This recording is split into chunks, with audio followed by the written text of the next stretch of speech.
The following clip is from my in-depth Habs Penguins play-in series preview. If you like it, check out the full video. The link is in the description down below. Also hit that subscribe button and you can follow me on Twitter, Instagram, and Facebook at ScotianCanadien.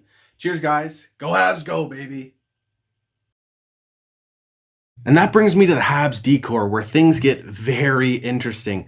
Now, I'm going to say first and foremost, I think Ben Chiarot on the left and Shea Weber on the right are going to do a ton of the heavy lifting for shutting down the Penguins' top six. However, I do have Mete and Weber lined up for the same reason as I already mentioned. I think this is a perfect opportunity for the development of Victor Mete. The more time with Weber he can have, the better, and their play styles actually complement each other very well. We all know how defensively responsible Shea Weber is. He loves to protect the house, clear the front of the net. He's vicious behind the net with opposing players. He'll gather pucks up and stop cycles quite efficiently and then make a very responsible first pass. And then you have Victor Mete, who's also sound defensively with his skating ability, quick stops and starts to keep up with the opposing players, especially once they're on the cycle. And he's very active with his stick, disrupting plays.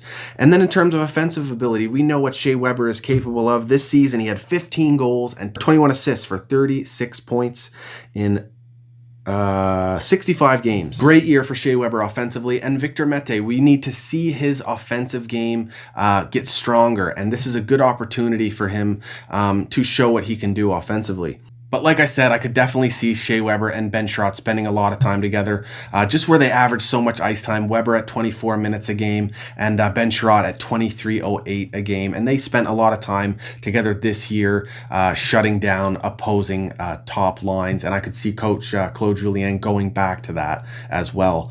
But for the second pair here, I do have Chiarot paired up with Jeff Petrie, our two most physical defensemen. Jeff Petrie with 177 hits this season, Ben Chiarot with 152. I mean, Jeff Petrie, you would think of him as an offensive puck-moving defenseman, but he's got a really nasty physical edge to his game and can really lay the body.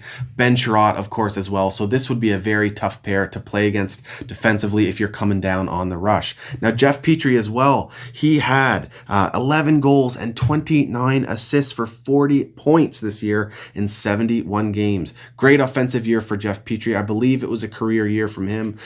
Solid contributor for the Habs this season. Got to have that in this play-in series against Pittsburgh.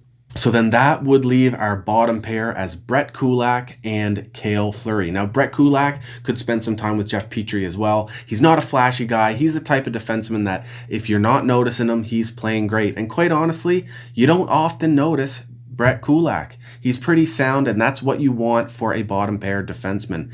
And I would see him, like I said, either paired with Jeff Petrie, but I have it lined up here with Cale Fleury on the right side. And Cale Fleury had a fantastic season in his rookie season with the Montreal Canadiens. Didn't produce much offensively outside of a nasty highlight reel goal he scored, but he has a nasty physical edge to his game, and you got to have that in a playoff series, and especially on your bottom pair. Cale Fleury will hit guys coming in, trying to enter the zone, but he'll really smash guys down low in the defensive zone with that reverse hit. He utilizes that a lot. Guys aren't expecting it, and I was really impressed with Cale Fleury's physical edge this year with 102 hits in his rookie season. And that was in just 41 games. 41 games, 102 hits. So he was on pace for 204 hits in his rookie season. Absolutely insane. Insane. Now I'll move on to the goalies, and I think it's quite obvious who will be starting for the Montreal Canadiens. None other than the legendary goalie himself, Carey Price, the franchise leader in wins. This season, he had a .909 save percentage and a 2.79 goals against average. Wasn't Carey's strongest year. He really struggled in November, and then towards the end of the season, before the season was cut off, some up and down games. But this rest could do wonders for him, and you know he wants a cup, and we are going to need him desperately if we want to get through the Penguins, and he is definitely capable of stealing a best-of-5 series. No questions asked. It's going to be great to see him back in the crease. I absolutely love watching him play night in and night out. Just seeing how smooth he is in there, the rebound control, the puck movement, just how positionally sound he is in the net. It's always a gift to watch Mr. Carey Price.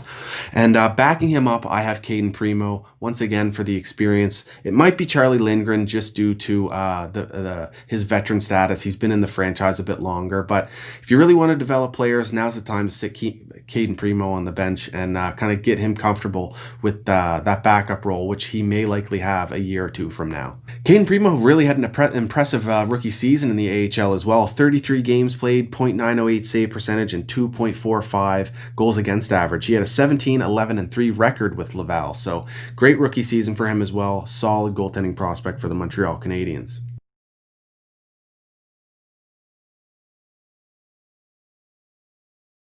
As you can see, I have a little guest here making her debut on the ScotianCanadien channel. Yes, you are. This is my beautiful daughter.